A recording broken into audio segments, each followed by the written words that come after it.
Hello again.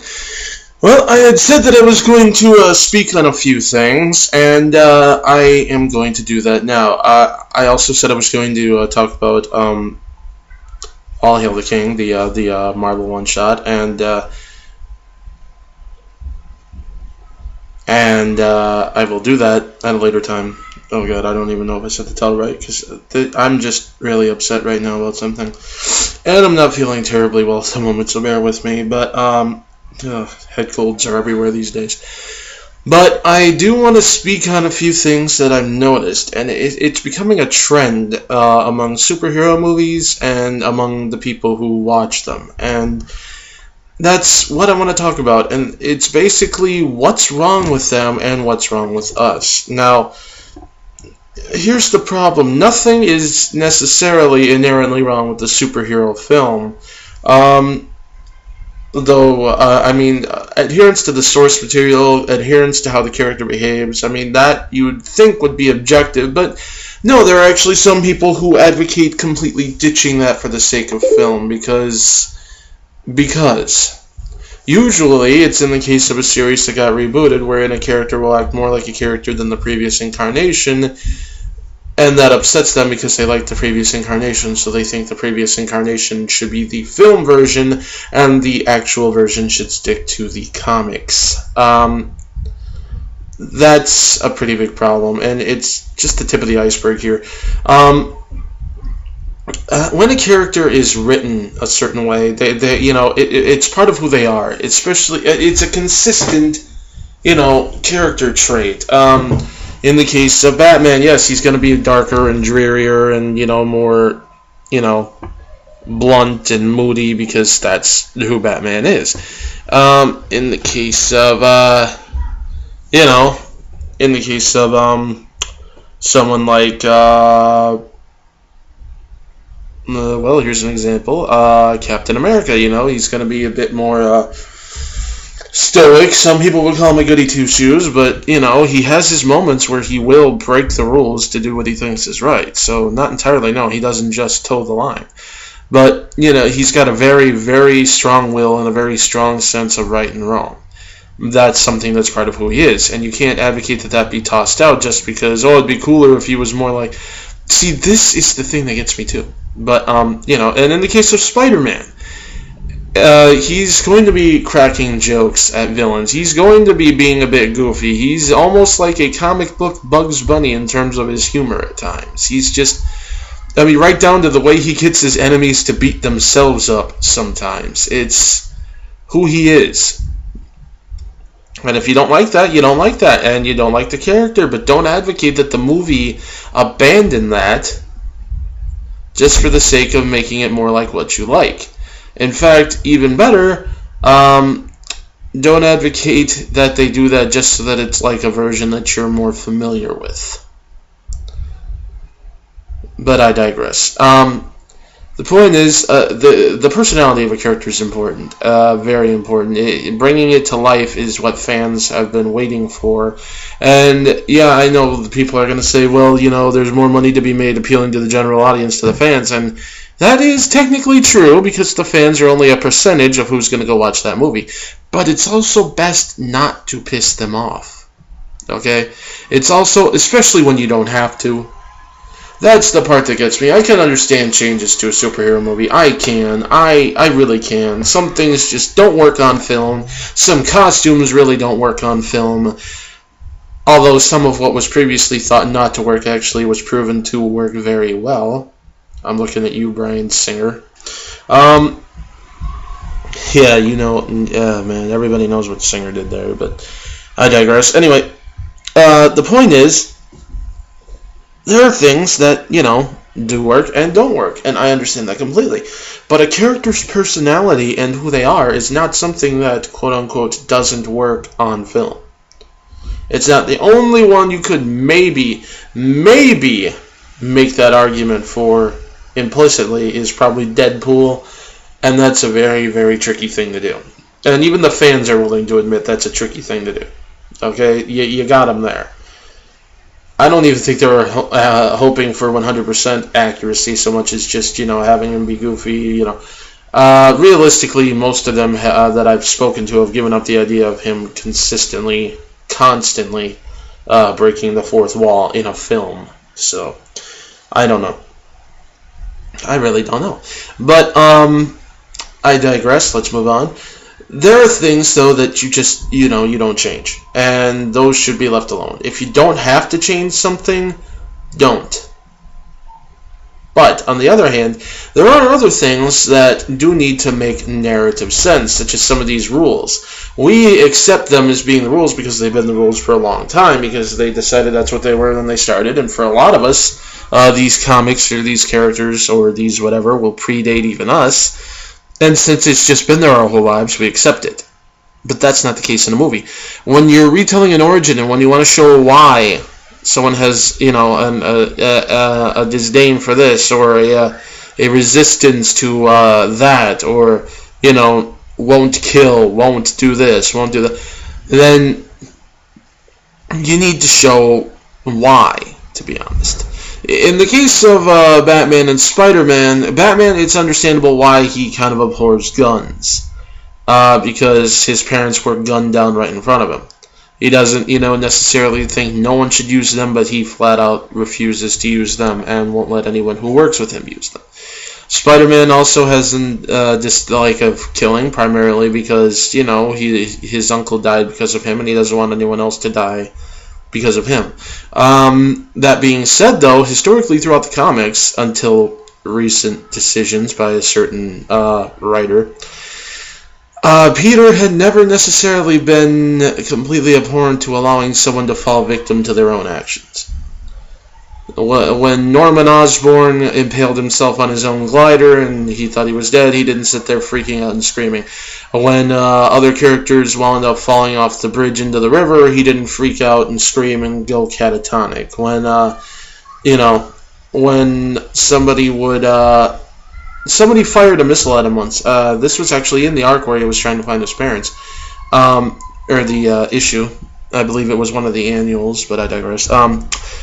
Someone actually did fire a missile at him, and he couldn't shake it. So in order to shake it and to stop them from firing at him again, he actually led the thing right back to the place where it had been fired from, causing the vehicle to explode, and unfortunately everyone in it died. Though one of them lived long enough to tell him what he needed to know. And while he didn't necessarily enjoy their death, he didn't sit there mourning for a while. He didn't sit there freaking out, blaming himself later. Because, well, yeah. It's not something that's... Yeah. Anyway, but the point is... Alright, for example, Superman. Superman is just always never killed. They never really explain why. It was just a case of, despite all this power, despite all this whatever, he's not going to kill anyone. And that's admirable to a point. I do think that it got taken to some obscenely ridiculous degrees in the past. Like,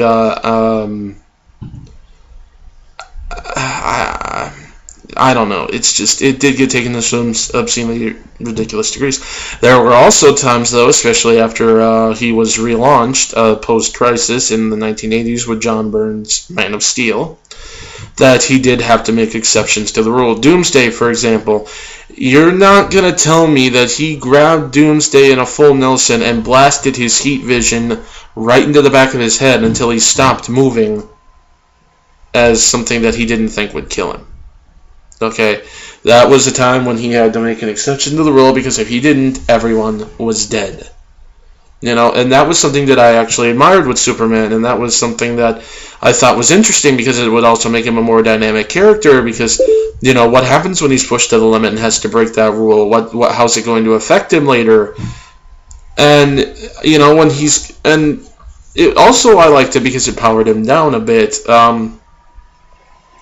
which they then promptly undid within 10 years after his death by having him so powerful that quite literally the only frickin' thing that really seemed to debilitate him was his own self-pity when he couldn't save people in time.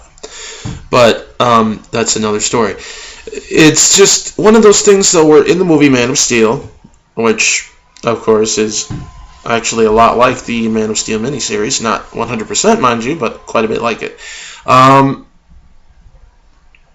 Superman had to kill Zod. Spoiler alert, I guess, if you haven't seen a movie that's almost a year old by now, but he has to kill Zod. And he doesn't like it. And it clearly physically pains him. It traumatized him to have to do it. And that there is an understandable basis for why he's never going to, if he has any remote other choice ever, going to kill someone again. Period. But you also have to understand why he did it in the context of the film and why it was necessary for the context of the narrative. In the context of the film, everyone's like, well, why didn't he just push him into the Phantom Zone? Where's the Phantom Zone? Oh yeah, it's already closed. Unless, of course, they conveniently wrote it to stay open long enough for him to do it. See, that's the other thing. Everyone actually expects plot convenience and whatnot in a lot of Superman stuff, and that kind of bugs me, but I digress. I digress a lot, it seems. But, yeah, in the case of Superman here, what's he going to do? You know, he's got someone who's just as strong, if not stronger than him. I mean, Zod, unlike him, was bred to be a warrior. Okay, he was bred to be a killer, bred to be a soldier. And it's something that, to be perfectly blunt, you know, he has to deal with. The fact that this guy is stronger than him, the fact that this guy is, in fact, starting to overpower him a bit. And he has the exact same powers. And when they're locked together like that, and he is barely stopping him from moving his head. In fact, he's still managing to move his head and move that heat vision toward those people. What's he going to do? What can he do? Fly out through the roof. Some people said, okay, that's nice, and then he brings the roof down on top of people. And what happens if Zod breaks free again? He'll just find someone else to kill. That is the problem. And that is why people give that movie such crap without even thinking. Yes, you know what? A good chunk of the city was destroyed. Yes, Superman's supposed to protect people. And yes, he wanted to. And you know what? He did try to keep that fight primarily in low-density population areas. He did try to keep it in industrial areas, places not heavily populated. And you know what Zod decided when he stopped him from pretty much destroying that planet and terraforming it into a new Krypton? He decided that since Superman had basically killed everything he loved, he was going to kill what he loved. And he knew he loved these people, this planet. And so he proceeded to start to destroy the city and try to kill as many people as possible. That's just it. He didn't want to screw with Kal-El. He did not want to mess with Clark. He did not want to mess with Superman. Superman was only an obstacle to his goal, which was finding a way to hurt him the way he had just been hurt. Zod just saw the Kryptonian race die. He was going to make this traitor see the human race die. So he wasn't aiming for him. He wasn't trying to fight him. He was trying to kill people. As many as possible, as quickly as possible. And so yeah, when he had him down there and he had to stop him, he did. He snapped his neck. Which is also what traumatizes him, which is also going to provide narrative context for why he never wants to do that again. But, you know, people don't think about that. They just think, you know, Superman doesn't kill, and they think he should be able to kill. They even phrased it as such in articles when they asked David Goyer about why they did that. David Goyer thinks Superman should be able to kill. No, David Goyer did not say Superman should be able to kill. David Goyer said that you need a realistic basis for why he won't kill, which is why they had him do that, so that he can experience that, so he can see how horrible that is, so it will traumatize him, and so he will swear never to ever take another life again. Which is also going to provide interesting context if and when they ever brought Doomsday in, because then what happens there? Well, he's going to have to decide, once again, once and for all, whether or not he's going to have to break that rule and kill again. Something he never, ever wants to do again. But nope, that's gone. That's, you know, we can't do that. That's horrible. Oh, God. Anyway, But yes, see, there's an instance where you do have to make some tweaks for the sake of the narrative. It has to make sense. And, again, the comics, it's just something we take for granted. You can't do that in a movie. You can't get away with that in a movie. People need to understand that these are different mediums, and some stuff will change in between. Now, on the other hand, though, that doesn't exactly give the people making the movie a blank slate to just do whatever the heck they want with. There's a responsibility on that end to try to be as faithful and bring this to life as accurately as possible. With, you make the changes you gotta make, but, just don't change things purely and entirely just for the sake of changing them. I mean, if you can justify, like, say, there are some cases where they've said, oh, they turned this character black and they were white. It's like, okay, why did they do it? And when they talk about it, a lot of times they'll talk about how, we spoke to this actor and they were extremely good and they brought this presence and we wanted them for this role because they were very knowledgeable about it. That's what happened with Jamie Foxx. He got the part because Mark Webb did want to work with him, so he went to talk to him about him being in the movie. Not necessarily a huge role, but being in the movie. He told him, what it was about, and Jamie Foxx impressed him so much with his understanding of this character that he offered him the part. And you know what? I'm sorry, Max Dillon does not need to be a white guy. There is nothing tying him to being a white guy. This is not something that's part of his background. By that same token, however, yes, there are some characters who are black, where if they made them white, it would not necessarily affect who they are. There are some where it's necessary, there are some who it's not. But I honestly do not understand why people are freaking out about that when there's a good reason. When they do it just for the heck of it, yeah, then I can understand people getting a bit upset. It's still a minor thing, but I can understand a little bit of, being upset, and I can understand how that's a little unsettling because, they're going to start changing things. What else might they change? So I can understand the fear that causes. I can understand the reason you might be upset, but when people start talking like they just instantly butchered things, that does get ridiculous. But moving on, another thing that's bugging me about these movies is, the fact that they just seem to want to beat you over the head with their message so many times. These movies, they aren't movies half the time anymore. They're like quote fests. It's like listening to someone read a book in costume sometimes. That, honestly, although I do like the movies, was one of the flaws of the Dark Knight films, especially the second and definitely the third one. It seemed a lot less like they were trying to build a concrete narrative, and a lot more like they were just finding really good quotes and trying to find a way to, squeeze them in there.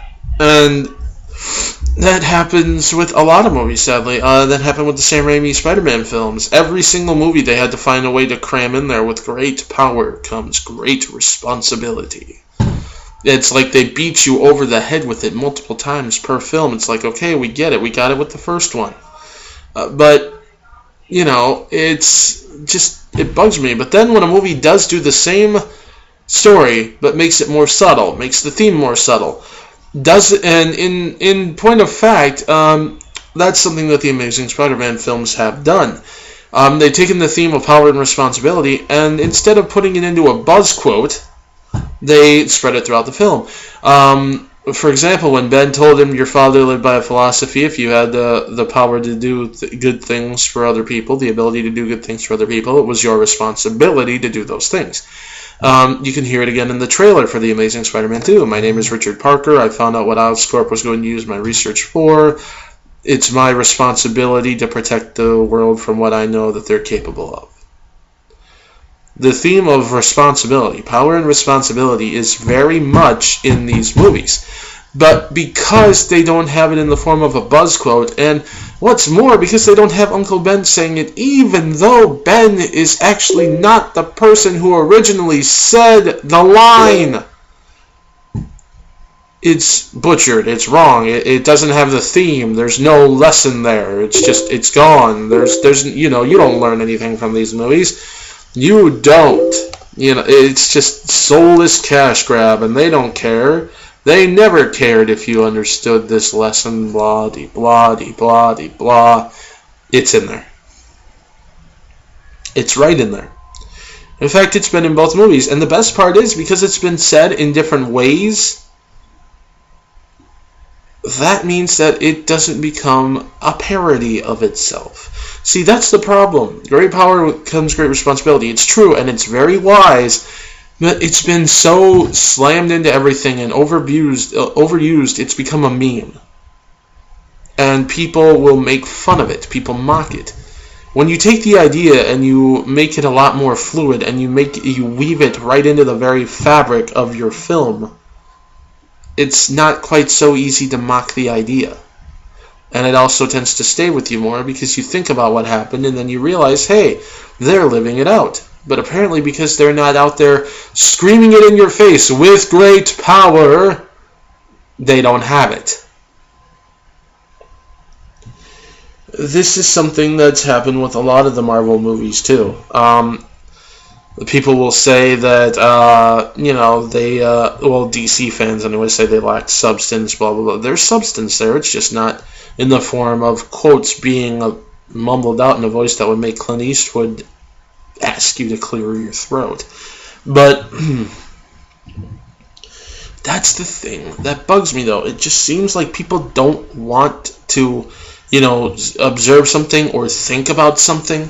They want buzzwords. They want quotes. They want it thrown at them. They don't want a movie to be good. They don't want a movie to be meaningful. They want it to be quotable. Quotable and or, as an alternative, flashy. But Marvel movies do this too at times. They'll just sit there and they'll throw in some really good quotes, and of course they all make the trailers and whatnot. But, it's just, why? Why do we need all these quotes thrown in our face? Well, I think the answer is pretty obvious, because if they don't do it, you're going to take a dump on them and say that there's no lesson there whatsoever.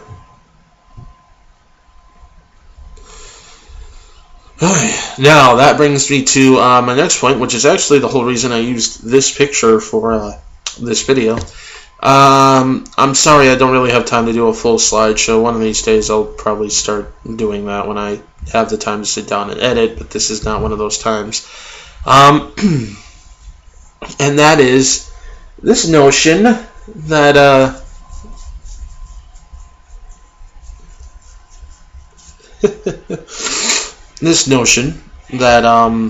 these movies have to have 100% perfect CGI.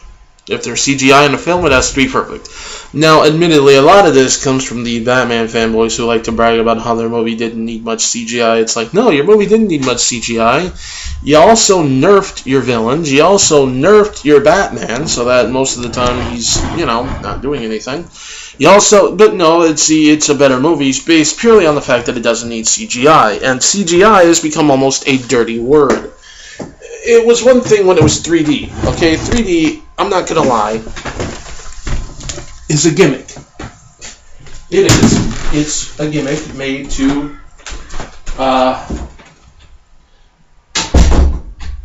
sell movies. It really is.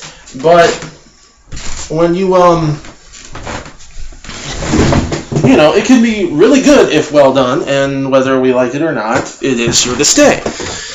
For now, but CGI is something that is used when you cannot do something practically. They used to have to do things where they'd tie models to strings and fake it, or have to risk a man's life by dangling him out on an impossible ledge with explosions going off. And the worst part is, if they didn't frame it right, or if the stun didn't go right, they had to set it all up and do it again, and endanger him again and again and again. This way, they don't have to do that, and they're also far less limited because there are things that a normal human could never survive that they can have a character survive. And when it comes to a superhero film, especially when you're fighting someone with actual, powers, yeah, that's kind of needed. But in this case, it's gotten to the point where if it does have CGI, it needs to be perfect. If it's got CGI at all, which, is just so wrong and indicative of a horrible film, they say as they go watch Transformers. it's got to be perfect. It's got to be photorealistic, which I also find hilarious because they'll talk about how, oh yeah, you know, the Transformer movies are horrible, but the CGI they use in there is insane. Oh, look at Star Trek, look how realistic that... It's like, those movies, you can still blatantly tell the CGI is CGI. Blatantly. There's no disguising it. You can see it. You can tell what's fake and what's real. And why? Because, well, anything that's not a still object is going to appear to be CGI when it moves. You can tell. Because no matter how good they've gotten it, they still haven't managed to create our real world's very complex physics, you know, accurately 100% simulate gravity, wind, all that. They can come close, and they can do really well. But they haven't been able to do it 100% accurately. Now, in the case of The Amazing Spider-Man 2, when the first trailer premiered, some of the CGI was a bit rough, and that's the problem. When the first trailer premiered, some of it was rough. Some of it, though, some of the shots were actually really good. And the CGI has visibly improved in the trailers since then. And all these people are sitting there screaming, no, this is the final product. You don't do post-production this late into the game. It's like, yeah, you do. A lot of movies do. In fact, when they released the first trailers for with the Hulk wasn't even completely CGI'd yet. But that's also beyond the point. But, you know, I mean, the movie just wrapped sound mixing a couple days ago. They're still doing post. I don't know why people act like, you know, once the movie's done filming, you spend maybe a month doing post-production and then boom, you're done. No. This takes quite a while. Movies are work. They're not just something you spend a few months on and then collect millions. Especially the crew. They have to work quite a while. They have to work during the filming, then they have to work after the filming. The director especially. And what gets to me is just how, even though the CGI is visibly improved, people still talk about the bad CGI, the horrible animation, the fact that it looks like a video game, even though I'd love to find a video game that looks that good, because there's not even one out on the PC yet.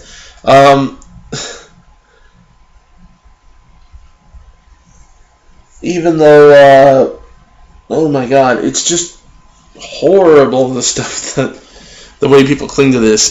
It's another thing that has become not a criticism, but a meme. Because even when it improves, most of those same people will not give it credit for improving. And the I don't want to say derangement, but the hate goes way beyond the pale, to the point where, again, this image, this is a live action, as you can see, still shot of The Amazing Spider-Man 2. And they set this up where they had him standing there. They actually had the car attached to cranes. He very much risked injury going under that thing for that particular scene.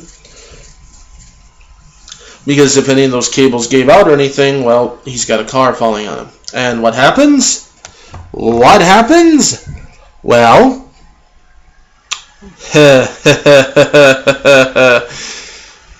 oh dear Jesus. It's bad animation. Look at that horrible animation. This horrible CGI. I thought this movie had a huge budget. This is inexcusable. It's an actual guy sitting under an actual police car, holding it up. Well, appearing to hold it up. And this is bad CGI. This is what I mean. They point to so many shots, too, that they say, look at that horrible CGI, and it's a live-action shot.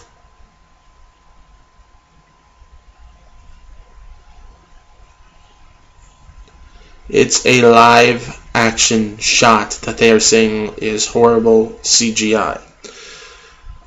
There are scenes, too, where he's flying through the sky, and you actually see the wind rippling his costume. You actually see his costume flapping in the wind. The few places where it's loose, and that's another thing people complain about. It looks too loose. Of course it's going to be loose. It's got to have some give. But You actually see the wind flapping his costume around in detail as he falls or as he swings, and that's horrible CGI. In fact, at one point I really did think that it was actually him there in the sky, and that they probably green screened in the city, which honestly would be easier, but no, that was a CGI shot of him and the actual city. So yes, the CGI has in some places gotten downright amazing. And apparently, it's still terrible. Apparently, the live action is also bad CGI. Pretty soon, they're going to complain about the CGI of Gwen Stacy. I mean, it's really getting that bad.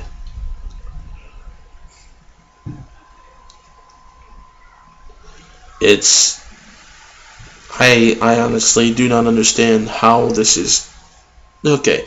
But the point I'm trying to make here is, it just seems like we're getting to a point where only certain movies get passes on stuff. If Batman's in the movie, it's going to be good no matter what, and no matter who's playing him. If it's a Marvel movie, it's going to be great and amazing, because they would never do things just for the heck of doing it to their characters, even though they've visibly done that. If it's Days of Future Past, oh, who cares about everything else? It's going to have a crap ton of cameos, which we want, even though we complained about that in X-Men Origins. And if it's Spider-Man, oh my god, how dare you alter this one thing, I'm going to kill you. That's about the way the reception goes for these movies anymore. But, when you get right down to it, though, even if a movie's considered good, apparently it's not considered great or meaningful, unless it's quotable and has no CGI, or CGI that is 100% photorealistic and therefore is not CGI, because that's impossible. So, I just don't know how to, I don't know what to say. It's just, we've really gotten to the point where our criticisms of something even aren't genuine criticisms anymore, they're memes. Kirk Connors in the first movie apparently had no motivation. Why? Oh, I don't know. Because he didn't. Even though it's stated right in there. That's a meme. That's not a criticism. What's another one? Shoot, I almost never hear this from Marvel. I really don't. Or Batman. What's another one?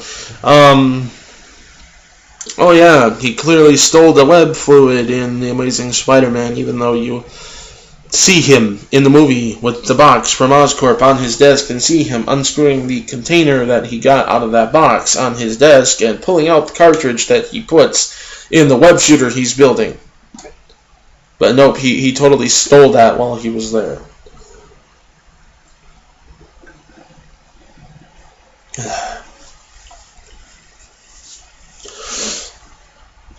Man of Steel. Oh, he doesn't have the red underwear on the outside anymore. That's horrible. That's wrong. That's sacrilege. Oh my god.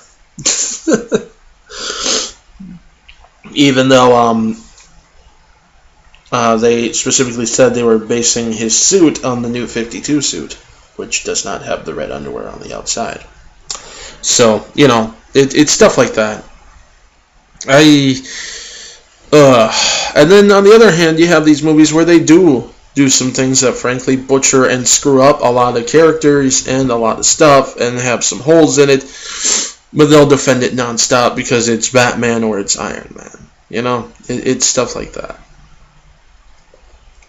I honestly, I don't think there's a solution for this. I think it's just something we're going to have to deal with.